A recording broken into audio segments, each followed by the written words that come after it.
مسیح موعود علیہ السلام کا ایک فارسی شعر ہے جس کا ایک مصرع ہے، منم محمد و احمد کے مجتبیٰ باشد۔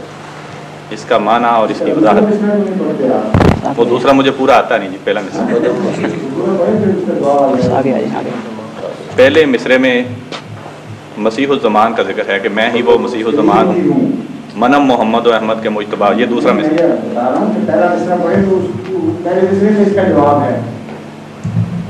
منم مسیح الزمان منم کلیم خدا، منم مسیح زمان و منم کلیم خدا، منم محمد و احمد کے مجتبیٰ باشد۔ حضرت مسیح موعود علیہ السلام اشارہ فرما رہے ہیں ان پیشگوئیوں کی طرف جو آئندہ زمانے میں آنے والے کے متعلق تھیں، اور یہ بتا رہے ہیں کہ ان پیشگوئیوں کا مصداق میں ہوں۔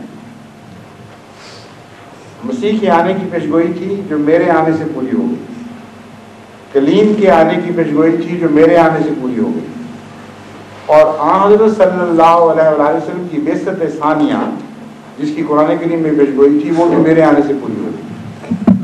اس لیے اس میں کسی گستاخی یا برابری کا تو دعوی کوئی نہیں، دعویٰ صرف یہ ہے کہ حضرت رسول اکرم صلی اللہ علیہ وآلہ وسلم کی آئندہ زمانے میں آنے کی پیشگوئی تھی کہ نہیں تھی۔ اگر تھی تو آپ خود تشریف لائیں گے یا آپ کے کسی غلام کو خدا تعالیٰ نمائندگی کا موقع دے گا، یہ ہے گفتگو۔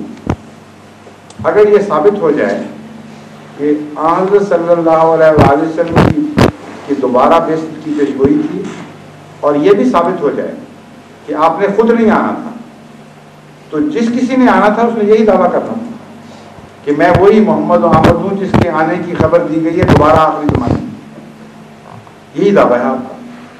جہاں تک مرتبے کا تعلق ہے اس کا اظہار دوسرے شعروں میں موجود ہے بڑی کثرت سے، اس لیے جو علماء دھوکہ دینے کی کوشش کرتے ہیں کہ حضرت مسیح موعود علیہ السلام نے اپنے آپ کو حضرت محمد مصطفیٰ صلی اللہ علیہ وسلم کا ہم مرتبہ قرار دے دیا ہے، وہ بالکل جھوٹ بولتے ہیں۔ کیونکہ مرتبے کا جہاں تک تعلق ہے حضرت مسیح موعود علیہ السلام نے اپنے اس مضمون کو اتنا کھول دیا ہے کہ کسی آدمی کے لیے شک کی گنجائش ہی کوئی نہیں چھوڑی۔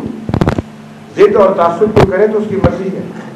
مثلا فرمایا کہ جانو دلم فدائے جمال محمد ہے، حاکم نثار کوچہ آل محمد ہے، کہ میری جان میرا دل حضرت محمد مصطفیٰ صلی اللہ علیہ وسلم پر فدا ہوں، حاکم نثار کوچہ آل محمد ہے، میری خاک نثار ہو محمد مصطفیٰ کی گلیوں کے۔ پھر فرماتے ہیں کہ در ہر مقام، وہ کیا ہے اس کا پہلا مطلب ہے وہ نہیں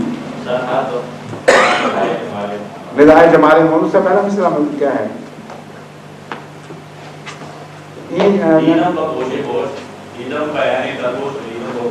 ہاں، دیدم بعین قلب و شنیدم بگوش ہوش، در ہر مکان ندائے جمال محمد، کہ میں نے خود اپنی آنکھوں سے دیکھا ہے، دل کی آنکھوں سے، اور ہوش کے کانوں سے سنا ہے، ہر دنیا کے مقام سے محمد مصطفیٰ صلی اللہ علیہ وسلم کے حسن کی آواز بلند ہوگی۔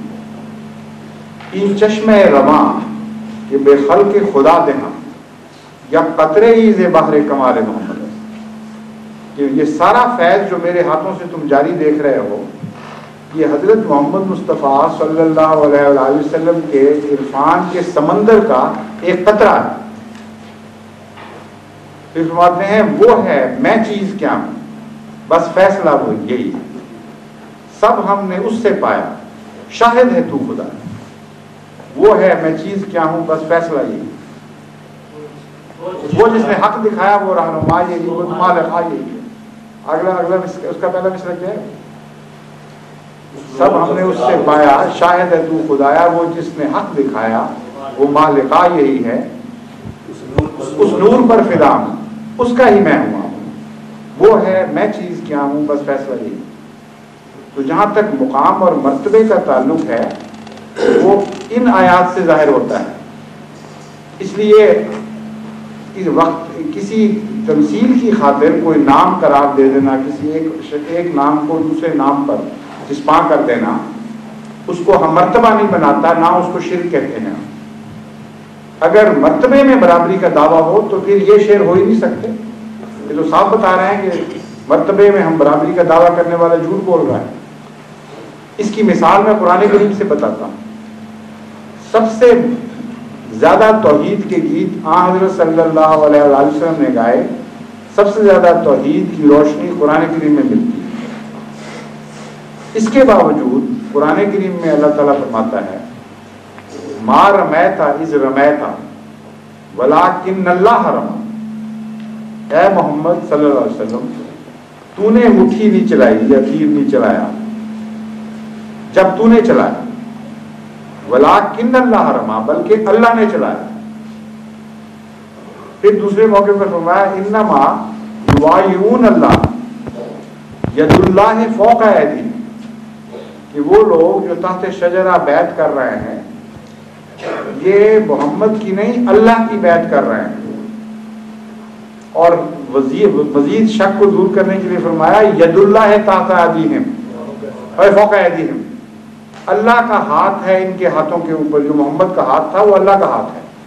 اب بتائیں کہ کیا یہ دعویٰ ہے کہ رسول کریم صلی اللہ علیہ وسلم اور اللہ ایک ہی چیز ہے؟ کیا یہ دعویٰ ہے کہ حضرت محمد مصطفیٰ کی مٹھی حقیقتاً اللہ تھا وہ محمد رسول اللہ علیہ وسلم نہیں تھے؟ بیعت کرتے وقت اللہ نے بیعت دی, محمد رسول اللہ علیہ وسلم کا وجود اللہ تھا اس وقت.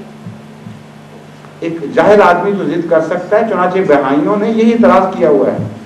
بعض عیسائیوں نے بھی کیا ہوگا مگر بہائیوں نے تو واضح طور پر اعتراض کیا ہے قرآن کریم پر کہ دیکھ لو اللہ ہونے کا دعویٰ کر دیا. سوال یہ ہے کہ جھوٹ ہے یہ.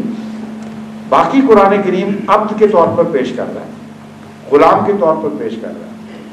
اور کامل غلام کو عطا کے طور پر, اعزاز کے طور پر بعض دفعہ آقا کا نام مل جاتا ہے. یہ بتانے کے لیے نہیں کہ وہ ہم مرتبہ ہے, یہ بتانے کے لیے کہ اس نے اپنا وجود دوسرے وجود کے لیے کلیتاً مٹا ڈالا ہے, اس کا کچھ بھی باقی نہیں. ان معنوں میں آپ کو اللہ فرمایا گیا. یہ تو نہیں کہ نعوذ باللہ مستاخی کر ہوگی خدا تعالیٰ کی محمد کو اللہ کہا جا رہا ہے. مطلب یہ تھا کہ محمد مصطفیٰ صلی اللہ علیہ وسلم کی شان ہے کہ سب بندوں میں سے یہ وہ شخص ہے جس نے اپنے لیے اپنا کچھ بھی نہیں رہنے دیا. کلیتاً خدا کا ہو چکا ہے. اس کا اٹھنا خدا کا, اس کا بیٹھنا خدا کا, اس کا بولنا خدا کا, اس کا چپ ہونا خدا کا, اس کا جاگنا خدا کا, اس کا سونا خدا کا. اس کی ہر خواہش خدا کی مرضی کے تابع ہوگی.